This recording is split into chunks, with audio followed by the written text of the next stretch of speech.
Okay, I'm going to show you the single best jiu-jitsu solo drill that you can do. This is better than anything else, and you can do it right in your own living room. I know a lot of us are doing social distancing right now, and we're sort of holed up in our houses. This is something you can do right in your living room, and it'll keep you sharp, and when you get back to the academy, you'll be ready to roll.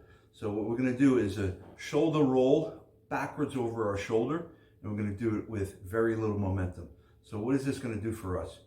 Number one, it's going to strengthen our core because you're going to be pulling your legs and your hips up over your shoulder. It's also going to get you comfortable rolling over your shoulder. So if you had a fall in some weird way, you would just be better able to handle that type of fall. You're going to better understand your body in space when you're a little upside down. For jiu-jitsu, it's going to help you invert, get into leg attacks, all kinds of attacks.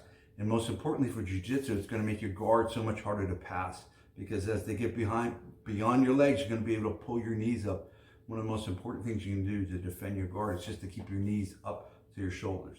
So when we do this exercise here, this solo drill, we want to have very little momentum. So we're going to start flat on our back.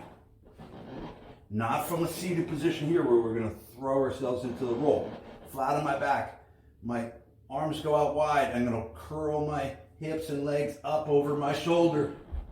And I come up to my knee. I lower my shoulder back down. I come down. Now I try it on the other side. Curl my legs up.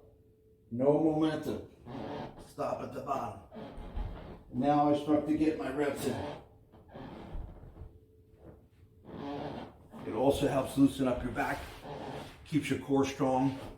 See how many you can do. See if you can actually get about 100 of those out. That would be a pretty good workout. Okay, that's the best solo drill that you can do, and I'll look forward to seeing you back at the academy. Take care.